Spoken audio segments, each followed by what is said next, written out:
কখনো যদি পারো একা একা খেয়াল করে দেখে নিও, রাত্রির নিরিবিলি জমে একা একা বসে বসে আল্লাহ নবীর রওজাকে খেয়াল করে রাসূলুল্লাহর উপরে দরুদ পড়তে থাকবে।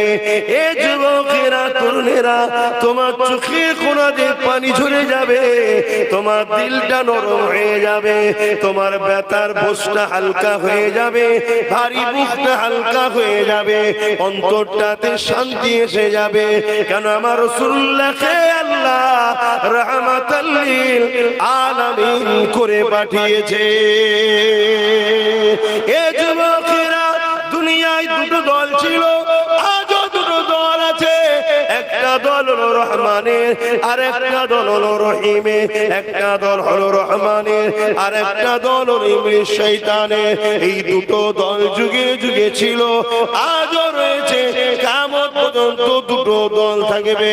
মনে রাখবে, সেদিন রহমানের দলে হযরত মুসা কালিমুল্লাহ ছিলেন, কিন্তু ইবলিস শয়তানের দলে ফিরআউন ছিল। সেদিন রহমানের দলে হযরত ইব্রাহিম খলিলুল্লাহ ছিল। আর এমন করে ইব্রাহিম খলিলুল্লাহ রহমানের দলে ছিল, আর ইবলিস শয়তানের দলে নমরুদ ছিল। সেদিনে এমন করে ইবাদতে ইমাম হুসাইন পাক ছিলেন রহমানের দলে, এজিদ ছিল শয়তানের দলে। চলে আসেন আমার হিন্দুস্তানের বুকের খবর শুনে। সেদিন সুলতানে হিন্দ গরিবে নওয়াজ খাজা মুঈনুদ্দিন আজমিরি, তিনি ছিলেন রহমানের দলে। তৎকালীন সময় পৃথ্বীরাজ জালিম শাসক যারা ছিল, এরা ছিল শয়তানের দলে।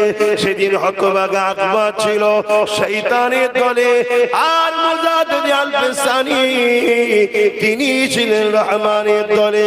সেদিন আমার আপনার মুর্শিদ কিবলা জামানার মুজাদ্দিদ ছিলেন রহমানের দলে, আর ব্রিটিশ হুকুমত ছিল শয়তানের দলে। শুনছেন? এই দুটো কাতার যুগে যুগে আসছে। এই দুটো দিক মনে রাখবে। পানি আর তেলকে কিছু সময়ের জন্য হলো এক জায়গায় করা যায়, কিছু সেকেন্ডের জন্য হলো ঘুটে দেওয়া যায়।